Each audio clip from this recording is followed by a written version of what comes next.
The woman standing on my porch had never met me, but she was holding my mother's missing cookbook. Then she looked at my 7-month pregnant belly, looked back into my eyes, and whispered, "Your mother told me to give this back to you, but only after she was gone. Not because your family wasn't ready to know who she really was." I forgot how to breathe. For a moment, I simply stared at the faded blue cover resting in her trembling hands. I knew every scratch on that cookbook, every stain, every faded corner. When I was 12 years old, I accidentally burned the bottom edge while trying to surprise my mother by baking cornbread by myself. She laughed so hard that day, she couldn't even be upset. That tiny burn mark was still there. This wasn't a copy. This was hers. My name is Calista Vance. I'm 30 years old, 7 months pregnant with my first baby, and every morning I still wake up believing my mother is alive. Only for a second. Just long enough to reach for my phone before grief reminds me she isn't there anymore. People say losing someone gets easier with time. I don't know who those people are, because every milestone of this pregnancy has reminded me of the one person who should have been standing beside me. The first ultrasound, the first kick, choosing baby clothes, building the nursery. Every beautiful moment carried a small piece of sadness because I couldn't call my mother afterward. That Tuesday afternoon had started like every other. Julian had gone back to work after spending the morning tightening the last screws on our baby's crib. Before leaving, he kissed my forehead. "Don't do too much today." I smiled. "I'm folding baby clothes." "You say that like it's not work." "It isn't." He looked at my swollen feet and laughed softly. "It is when you're carrying our daughter."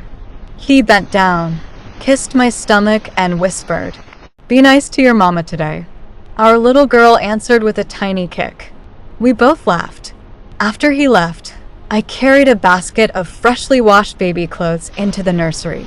It was my favorite room in the house. Soft cream walls, a white rocking chair beside the window, little clouds painted across one wall by Julian himself. He wasn't an artist. Some of the clouds weren't even the same shape. I loved them anyway, because every brushstroke reminded me how excited he was to become a father. I folded tiny pajamas, tiny socks, tiny blankets. It amazed me that someone so small could already change my entire world before taking her first breath. Then the doorbell rang. I wasn't expecting anyone. Grace always called first. My father usually texted. Delivery drivers left packages on the porch. The bell rang again. Slowly, I walked to the front door. The woman waiting outside looked to be somewhere in her late 60s. She wore a simple gray cardigan despite the warm weather. Her silver hair was neatly tied back. She looked tired, not physically, emotionally, as though she'd been carrying something heavy for a very long time. She held an old leather satchel tightly against her chest. Neither of us spoke for several seconds. Finally, she asked, "Are you Calista Vance?" "Yes." Her eyes filled with tears. "I've waited a long time to meet you." Something inside me immediately became cautious. "I'm sorry. Do we know each other?" She slowly shook her head. "No, we've never met." Then, without answering, she carefully opened the satchel. My heart stopped. Inside was a faded blue cookbook. I recognized it before she even removed it. My mother's cookbook. The cookbook that vanished the week of her funeral. I searched every cabinet, every drawer, every storage box. My father searched his house. Julian helped us look until nearly midnight one evening. We never found it. Yet here it was. The woman gently held it toward me. I reached for it almost without thinking. The familiar weight settled into my hands. It smelled exactly the way I remembered. Vanilla, cinnamon, old paper, and somehow, home. My fingers traced the tiny burn mark near the bottom corner. A tear escaped before I even realized I was crying. "Where did you get this?" The woman lowered her eyes. "Your mother gave it to me." I frowned. "That can't be right. My mother never mentioned you." "I know. She wasn't supposed to. The answer only confused me more. My name is Margaret Hill. She took a slow breath. I only met your mother once. Once. One meeting? How could one meeting end with my mother trusting this woman with the one possession she treasured most? Nothing about this made sense. Every instinct told me to be careful. People take advantage of grief. They invent stories. They prey on people desperate for one more connection with the person they've lost. For a brief moment, I wondered if this was exactly that. A cruel scam. Then Margaret gently pointed toward the cookbook. Open the inside cover. I did. Immediately my breath caught. There, in faded blue ink, were the words my mother wrote on the day she bought it. Elena Brooks. Because every family deserves one place where love is measured, not ingredients. I hadn't thought about that sentence in years. No stranger could have known it. Margaret watched my face carefully. I told you. It's hers. I swallowed hard. Why did she give it to you? Margaret looked past me, toward the nursery visible from the front door. Then she noticed my rounded stomach. A gentle smile crossed her face. You're expecting a little girl. Yes. Your mother would have been so happy. Those simple words nearly broke me. Nobody had spoken about my mother with such warmth since the funeral. Margaret wiped a tear from her cheek. Before Elena died, she asked me to make her one promise. What promise? That I wouldn't return this cookbook until after she was gone. I stared at her. Why? Because she said there were things hidden inside it. That your family wasn't ready to understand. The world seemed to stand still. Hidden? Inside the cookbook? I tightened my grip around it. What things? Margaret hesitated. I'd rather show you, not tell you. She looked at me with kind but uncertain eyes. Only if you're willing. I should have told her no. I should have closed the door and called Grace. Or my father. Or Julian.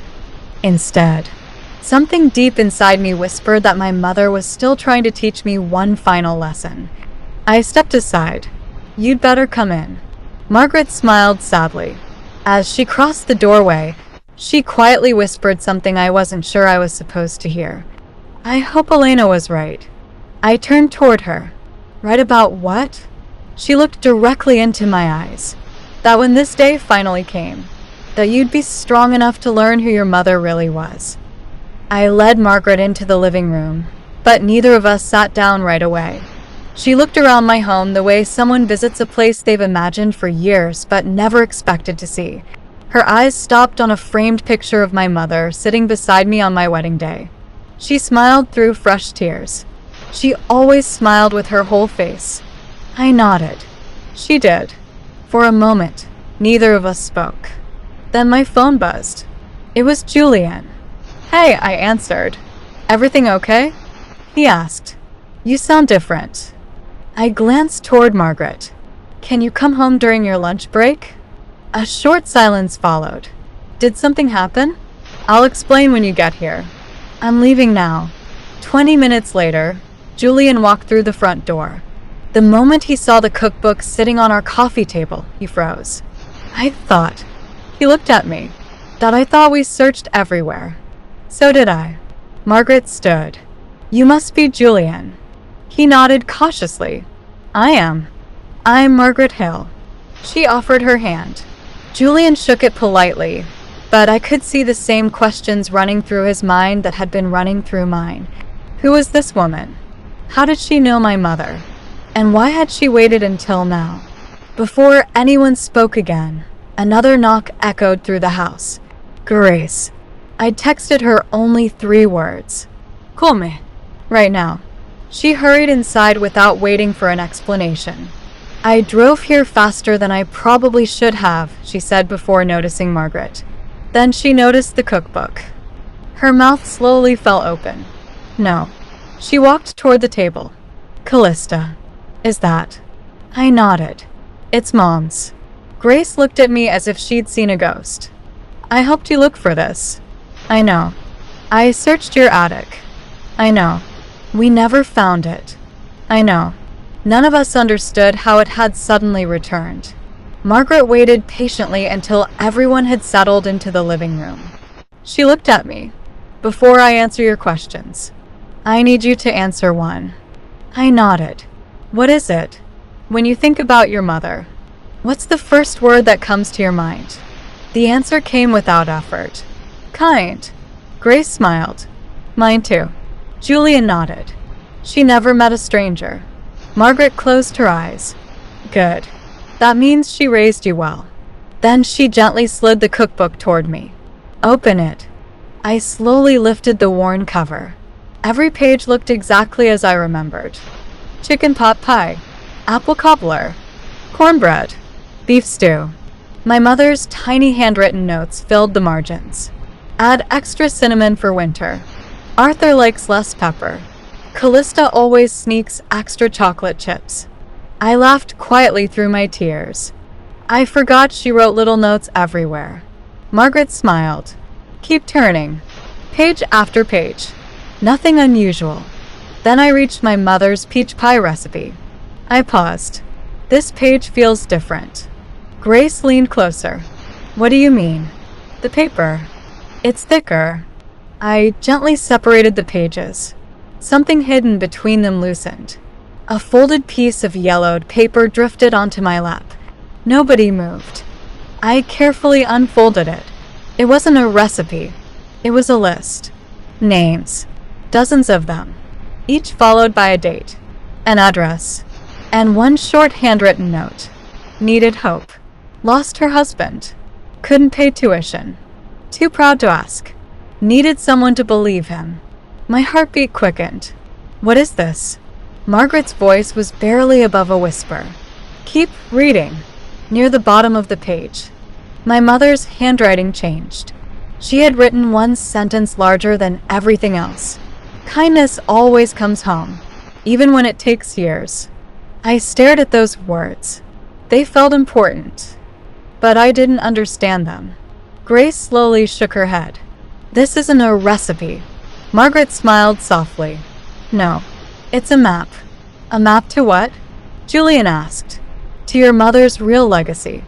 I looked back at the list. Most of the names meant nothing to me. Then suddenly, one stopped me cold. Dr. Angela Sterling, my obstetrician, the woman who had cared for me ever since I learned I was pregnant. I looked up so quickly my neck hurt. This can't be right. Julian leaned over. His eyes widened. That's your doctor. Grace frowned. Why would your mom write down your OB? I don't know. The room became silent. Had they known each other? Were they friends? If so, why had Dr. Sterling never mentioned my mother? Margaret watched the confusion spread across our faces. Call her. I blinked. What? Call Dr. Sterling. No. I hesitated. She's probably working. Margaret gently smiled. If Elena was right, she'll answer. With trembling fingers, I picked up my phone. It rang only once.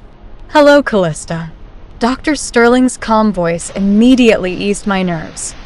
I hope everything's all right with the baby. The baby's fine. I looked down at the cookbook. This is going to sound strange. I have my mother's cookbook. There was complete silence. Then, Dr. Sterling quietly asked, Did Margaret finally bring it back? Every hair on my arm stood up. I looked across the room at Margaret. She simply nodded. Dr. Sterling knew exactly who she was. Before I could even ask another question, my doctor said something that made the entire room go still. I've been waiting years for this phone call, and your mother always believed this day would come. I couldn't speak. Neither could Grace. Julian slowly lowered himself into the armchair, still staring at the cookbook as if it had become something completely different. I held the phone tighter. Dr. Sterling. How do you know Margaret? A gentle laugh came through the speaker. I know Margaret because I knew your mother. I felt my heart race. I don't understand. I know. That's why I'd rather tell you in person. She paused. I'll be there in 30 minutes. Before I could ask another question, she ended the call. The room became completely silent. Grace looked at Margaret. You knew she'd come. Margaret nodded. Elena always believed Angela would understand when the time came. Julian frowned. My wife has been seeing Dr. Sterling for months. If she knew Elena, why didn't she ever say anything? Margaret slowly folded her hands. Because she made a promise. Another promise. It seemed my mother had left promises everywhere. Promises that only now were beginning to unfold. Exactly 30 minutes later, another knock echoed through the house. When I opened the door, Dr. Angela Sterling stood there without her white coat, for the first time since becoming her patient. She wasn't carrying a medical file. She was carrying a bouquet of white lilies, my mother's favorite flowers. The moment she stepped inside, her eyes landed on the cookbook. She gently touched its cover. I haven't seen this in years. You really knew my mom? She smiled. I knew Elena Brooks long before anyone called me Dr. Sterling. We all gathered in the living room. No one interrupted. No one rushed her. She took a slow breath. 24 years ago, I almost dropped out of college. I blinked. What? My father died during my second year of medical school. My mother was already working 2 jobs. There wasn't enough money. I packed my apartment. I filled out the withdrawal papers. I believed my dream was over. She looked down at her hands. One afternoon, I stopped at the community church because they were serving free lunch. I wasn't hungry. I just didn't know where else to go. I felt goosebumps spread across my arms. That's where I met your mother. Grace smiled softly. The church. Margaret nodded. The same place. Dr. Sterling continued. Your mother sat beside me. She didn't ask why I was crying. She simply started talking. She told me about burning her first pie. Everyone laughed quietly. She spent almost 20 minutes telling me stories that had absolutely nothing to do with medicine. I smiled. That sounds like her. It does. Finally, she asked me one question. What would you become if money didn't exist? I told her. A doctor. Dr. Sterling's voice became emotional. The next morning, she came to my apartment. She handed me an envelope. I already knew what she was about to say. There was money inside. Dr. Sterling nodded. Enough to finish that semester. I tried to give it back. She wouldn't take it. Pay someone else back someday, she told me. Not me. The room fell silent. I whispered. My mother paid for medical school? Dr. Sterling smiled. Not all of it, but enough to keep me from giving up. She looked directly at me. Every baby I've delivered, that including the little girl you're carrying, that exists partly because your mother believed one frightened young woman deserved another chance. I couldn't stop the tears. My daughter kicked gently beneath my hands, almost as if she understood. Grace quietly wiped her eyes. I thought I knew Elena. So did I. But I never knew this. Margaret smiled. None of us knew everything. That was how she wanted it. Julian looked toward the list again.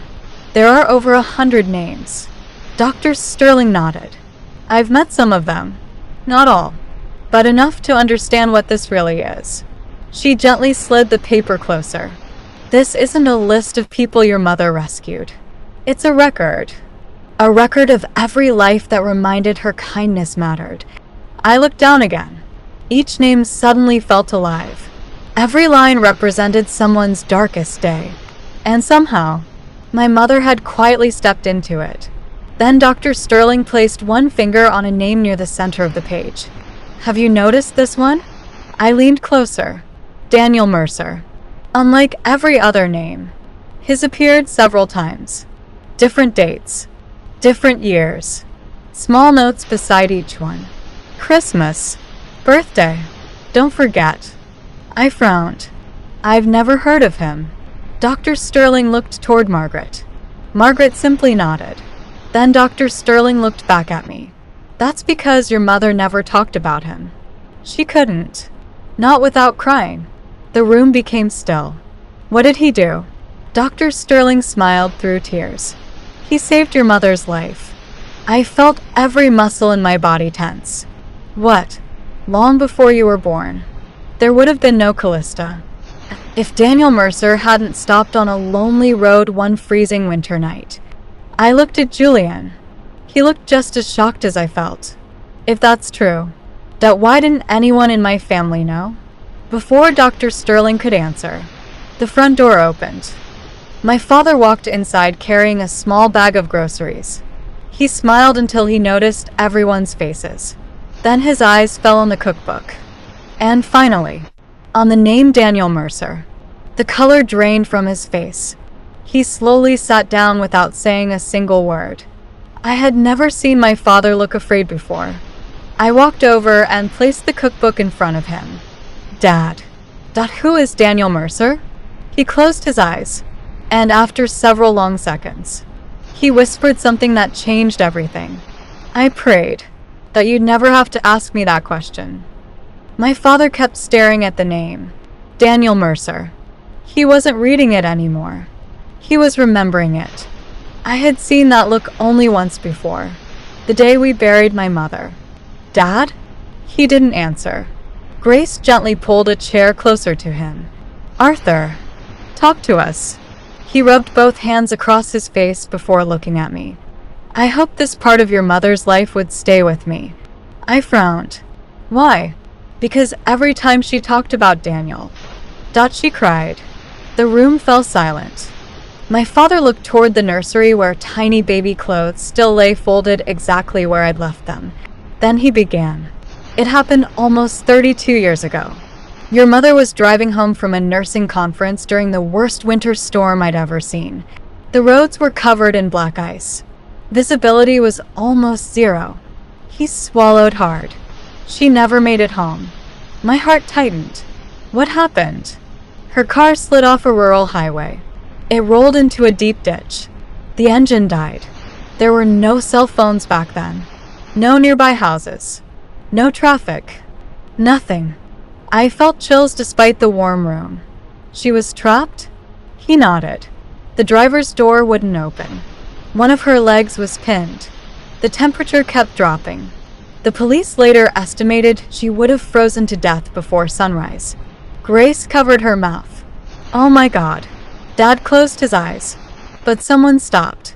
He looked at the cookbook. Daniel Mercer. He was driving home from working a late shift. He almost kept going because he thought the wreck had already been reported. But something told him to turn around. My father smiled sadly. He climbed into that ditch, broke the passenger window, pulled your mother out, wrapped her in his own coat. Then his voice became quieter. He stayed beside her for nearly 2 hours until emergency crews finally arrived. Nobody spoke. Even Margaret looked emotional. I asked your mother once what she remembered most about that night. Dad smiled through tears. She said, he kept talking, not because he had anything important to say, because he didn't want me falling asleep. I could almost picture it. A frightened young woman trapped in a freezing ditch, and a complete stranger refusing to let her give up. What happened after that? I asked. Dad sighed. She woke up in the hospital. Daniel was gone. Gone. He left before anyone could even thank him. No name. No address. No phone number. Nothing. Grace looked confused. Then how did you know who he was? The police eventually found him through his truck. But by then, he didn't want attention. He told everyone he simply did what anyone would have done. Margaret quietly smiled. He was wrong. Dad nodded. Your mother spent years trying to find him. Every Christmas, she'd ask if anyone had heard of Daniel Mercer. Every road trip we'd take, that she'd somehow steer us through the county where he lived. You remember those trips? I blinked. The little antique shops? He smiled. Those weren't accidents. She was hoping she'd run into him. Memories suddenly rushed back. My mother insisting we stop in tiny towns for no reason.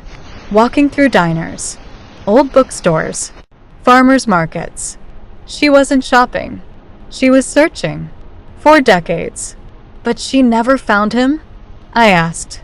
Dad hesitated. I thought she didn't. He looked toward Margaret. Until today. Margaret slowly opened the cookbook again. She turned several pages before removing an old photograph tucked between two recipes. She handed it to me. It showed my mother standing beside an elderly man on the porch of a white farmhouse. Both of them were laughing.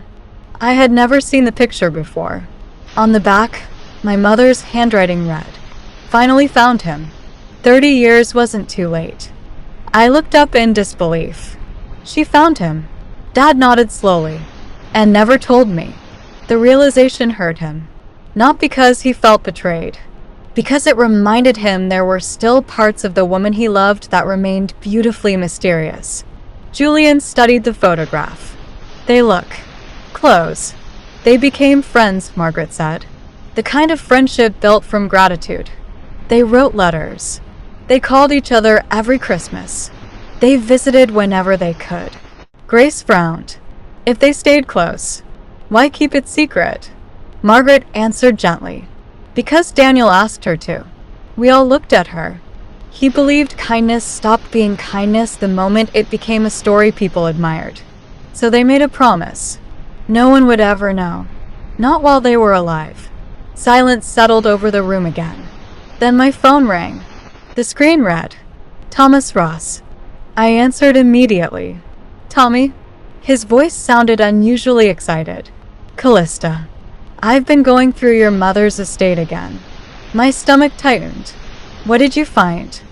"I think your mother left something behind." "I know she did." "No." He interrupted softly. "I mean something nobody knew existed." "What?"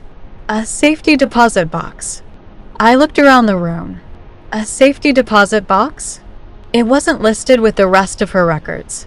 I only found it because another attorney retired last month and transferred several old files. When I saw your mother's name, I started digging. Dad stood up. "I've never heard Elena mention one." "Neither had I," Tommy admitted. "Which means she wanted it forgotten.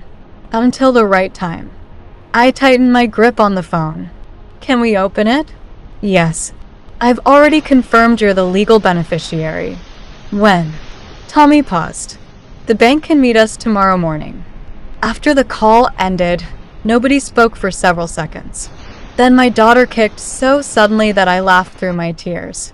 I rested both hands on my stomach. It felt as though she was reminding me to breathe. I looked down at my mother's cookbook, then at the old photograph, then toward my father. Every answer we uncovered seemed to reveal an even bigger mystery. If the cookbook had introduced us to the people whose lives my mother quietly changed, what had she hidden inside a safety deposit box that no one, not even my father, knew existed? For the first time since Margaret knocked on my door, I realized we weren't uncovering my mother's past. We were walking into the final chapter she had written, long before any of us knew we would need it. I barely slept that night. Every time I closed my eyes, I saw the photograph of my mother standing beside Daniel Mercer. She looked happier than I'd ever seen her. Not because she had finally found the man who saved her life, but because she finally had the chance to say thank you. The next morning, Julian drove my father, Grace, Margaret, and me to the bank.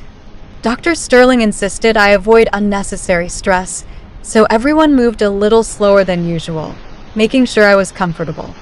As we walked inside, I rested one hand beneath my stomach. Our daughter gave a tiny kick. I smiled. "You're coming on quite an adventure today."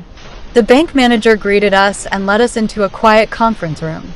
A few minutes later, he returned carrying a small gray metal box.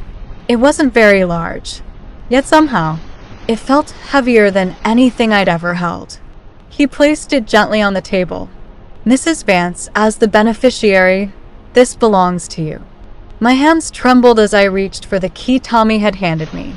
For a moment, I couldn't do it. Grace quietly covered my hand with hers. "You don't have to rush." I nodded, then slowly turned the key. The lock clicked. Nobody spoke. I lifted the lid. There wasn't any jewelry, no stacks of money, no property deeds. Instead, the box was filled with neatly organized envelopes tied together with faded blue ribbon. Old photographs, Christmas cards, newspaper clippings, small thank you notes. Everything had been carefully labeled in my mother's handwriting, almost like she knew one day I'd be the one opening it. The first envelope simply read, Margaret Hill. Margaret smiled through tears. I wondered if she'd kept those. Inside were photographs of Margaret's little boy, school report cards, a graduation announcement, then one handwritten note from my mother. You don't owe me anything. Just promise me he'll always know someone believed in both of you. Margaret quietly covered her face. She came to every one of his graduations. My father looked surprised. She never told me. Margaret smiled. She didn't want praise. She wanted privacy. I reached for another envelope. This one belonged to Dr. Angela Sterling. Inside was a newspaper clipping. Local student earns medical degree. Tucked behind it was a short note. One more doctor in the world means thousands more families get to keep the people they love. Dr. Sterling wiped away tears. I've carried those words in my wallet for 20 years. I looked at her in surprise. You still have them? She nodded. They reminded me what kind of doctor I wanted to become. One by one, we opened more envelopes. A firefighter whose equipment my mother quietly paid to replace after his home burned down. A widower she visited every Sunday for nearly 3 years because she didn't want him eating dinner alone. A recovering addict whose rehabilitation fees had been paid anonymously. A waitress whose rent was secretly covered while she finished nursing school. Every envelope held the same pattern. No recognition. No expectation. No request for repayment. Only quiet kindness. Grace finally looked at me and whispered, Your mom lived a second life. I nodded slowly, one we never knew existed. Then Tommy reached beneath the stack. There seems to be one last envelope. Unlike the others, it wasn't addressed to anyone else. Across the front my mother's handwriting read, For Calista. When she's finally ready to understand what real wealth looks like. The room became completely silent. I carefully broke the seal. Inside was only one folded letter. Nothing else. No money. No legal documents. No hidden inheritance. Just my mother's handwriting. I unfolded it carefully. The first line immediately blurred behind my tears. My sweet Calista, if you're reading this, then you're carrying questions I can no longer answer in person. I smiled sadly. That sounded exactly like her. She continued, People spend their lives chasing things they hope will make them rich. Some collect money. Some collect titles. Some collect applause. I decided a long time ago to collect people. Everyone in the room became still. I kept reading, not to own them. To remind myself that every person is fighting a battle I may never see. Whenever I had the chance to lighten someone's burden, I considered that a better investment than anything I could ever put inside a bank. Tears slipped down my face. Then I reached the final paragraph. One day, people will gather after I'm gone. They won't remember every recipe I cooked. They won't remember the clothes I wore. They won't remember what was inside this box. They will remember how they felt after our paths crossed. That has always been my greatest treasure. I swallowed hard. There was only one sentence left, the one that broke me completely. Your greatest inheritance was never meant to fit inside a bank account. I lowered the letter into my lap. Nobody spoke. Nobody needed to. The room itself seemed changed. This wasn't a safety deposit box. It was a record of a life measured differently, not by what my mother accumulated, but by what she quietly gave away. Then Margaret reached into the very bottom of the box. There was something underneath. She carefully lifted out a small folded card. On the front was one handwritten instruction. Now they're ready to find each other. Grace frowned. What does that mean? Before anyone could answer, my phone began ringing. Then another phone rang. Then another. Dr. Sterling looked down at hers. So did mine. Margaret's rang too. Within seconds, everyone in the room was receiving calls from different people. People whose names were inside the cookbook. Somehow, without any of us planning it. The quiet community my mother had built over 3 decades was beginning to find one another, and none of us were prepared for what would happen when they did. None of us understood how everyone had found each other so quickly. The people whose names filled my mother's cookbook had spent decades living separate lives. Different towns, different careers, different generations. Yet somehow, within hours of opening that safety deposit box, they were calling one another. Margaret smiled as she looked around the room. I think Elena knew this would happen. Grace frowned. How? Margaret gently tapped the cookbook. Because she never connected people to herself. She connected people to hope. Tommy looked up from one of the letters. There's an address. What address? I asked. He turned the paper toward me. The old community church. The same church where Margaret met your mother. The same church where Dr. Sterling met her. Below the address was another handwritten note. Saturday, 3 o'clock. If you're reading this, call me. Tomorrow was Saturday. None of us said it out loud. We were all thinking the same thing. My mother had planned one final gathering, years before she died. The church looked exactly the way I remembered. White wooden walls, blue stained glass windows, a little garden my mother used to help maintain every spring. As Julian helped me walk toward the entrance, my daughter kicked gently beneath my dress. I smiled. Your grandma brought me here when I was little. Julian quietly squeezed my hand. I think she's bringing you back. When we opened the doors, I stopped walking. Nearly 50 people were already inside. Some were elderly. Some were young parents. Some wore business suits. Others came in work clothes. None of them looked alike, but every one of them held something. An old photograph, a Christmas card, a handwritten letter, a recipe, a newspaper clipping, tiny pieces of a life my mother had quietly touched. Nobody had organized the gathering. Nobody had sent invitations. They had simply followed the final note she left behind. One by one, people stood, not to praise my mother, to tell the truth. An elderly firefighter walked to the front first. I was 24 when I met Elena. My wife had just died. I stopped caring whether I lived. Every Thursday, she brought homemade soup. For almost a year. I asked her why. She said nobody should eat grief alone. He sat down, wiping tears from his eyes. Next came a middle-aged woman. I was the waitress whose rent she secretly paid. I spent years trying to discover who helped me. I didn't learn it was Elena until long after I'd become a nurse. She smiled toward me. I've spent 20 years paying someone else's rent every Christmas. The room became quiet. Then another man stood. I was addicted to painkillers. I stole from my own family. I lost everything. I expected Elena to judge me. Instead, she looked at me and said, "You're not the worst thing you've ever done." He paused to compose himself. I've been sober for 18 years. A soft wave of emotion moved through the room. I felt my daughter kick again, almost as if she could hear every story. Then someone I recognized slowly stood. Dr. Angela Sterling. She looked around the church before speaking. I've delivered more than 4,000 babies. She smiled at me. Every family thanks me. But today, I want to thank the woman who made it possible. She held up my mother's old note.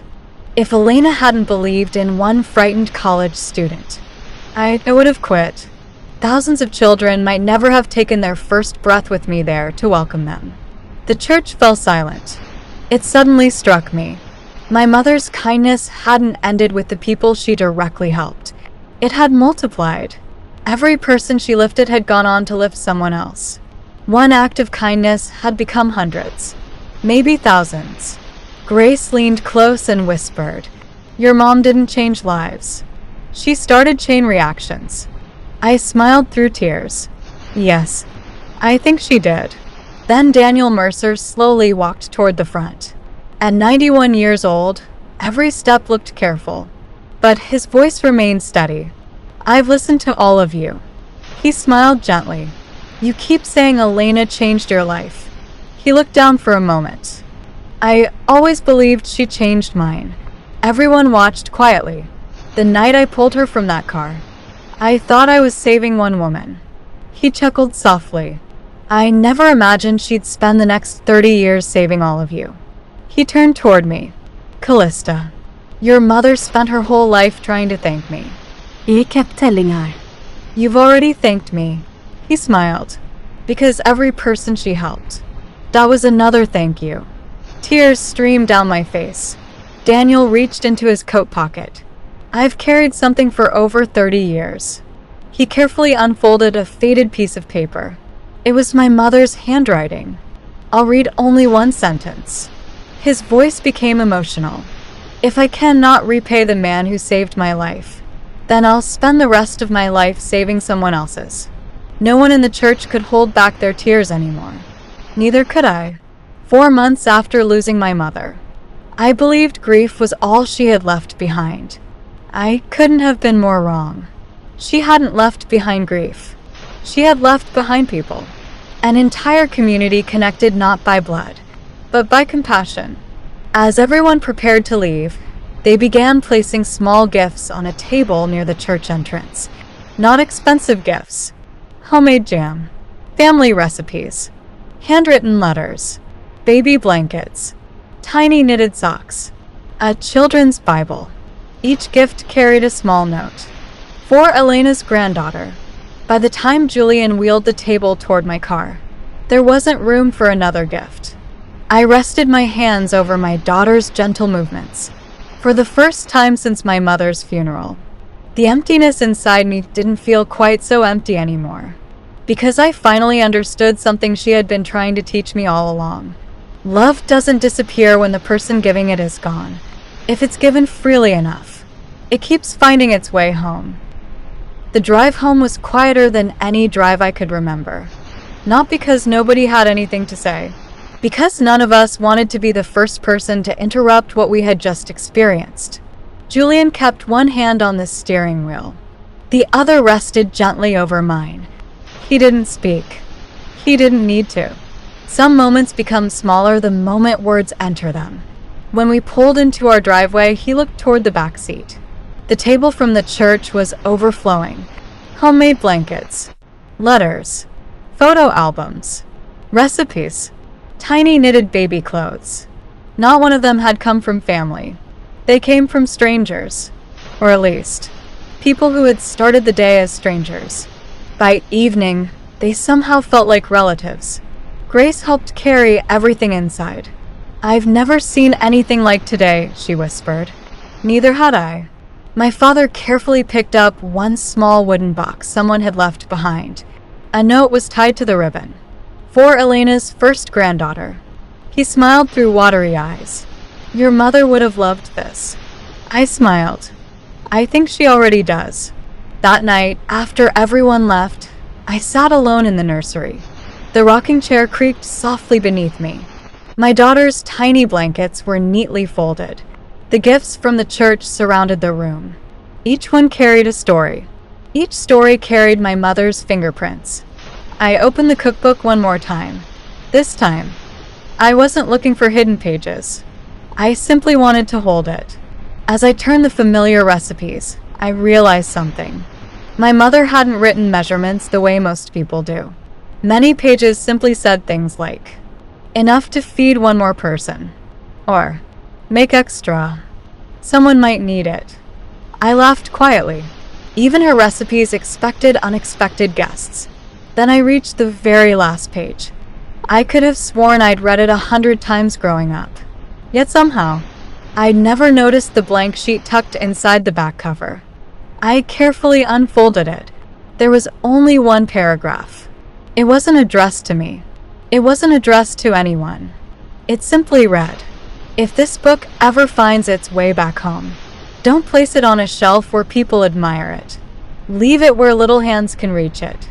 Kindness is learned the same way cooking is, by watching someone else do it first. I pressed the paper against my chest. Then I looked around the nursery.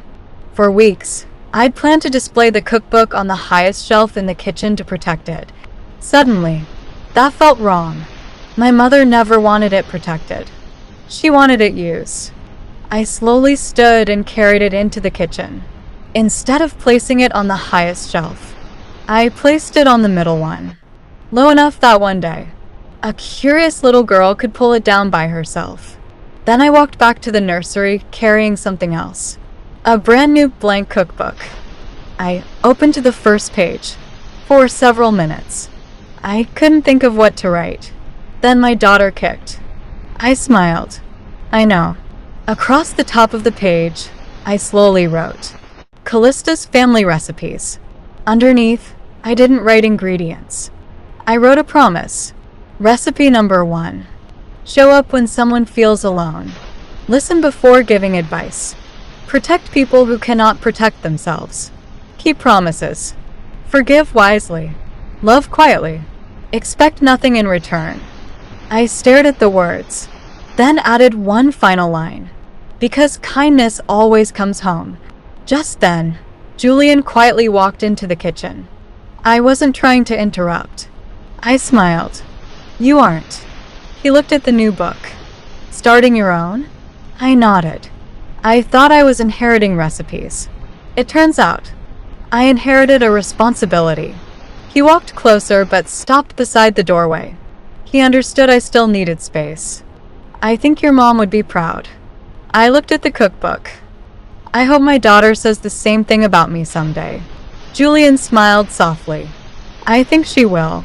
After he went upstairs, I stood by the kitchen window watching the sunset. A few months ago, if someone had asked me what my mother left behind, I would have said memories. Now I knew better. She left courage, hope, second chances, friendships, doctors, teachers, firefighters, parents, children, an entire community built one quiet act of kindness at a time. She never became wealthy. She never became famous. She never needed to. Because decades after she was gone, people were still becoming better human beings because they had once crossed paths with Elena Brooks. As my daughter moved gently beneath my heart, I rested both hands over my belly. My sweet girl, you'll probably never meet your grandmother. But if I live the way she did, you'll know her anyway. And somehow, that no longer felt like losing her. It felt like finding her all over again. So let me ask you something. If people gathered after you were gone, would they spend more time talking about what you owned? Or about how you made them feel?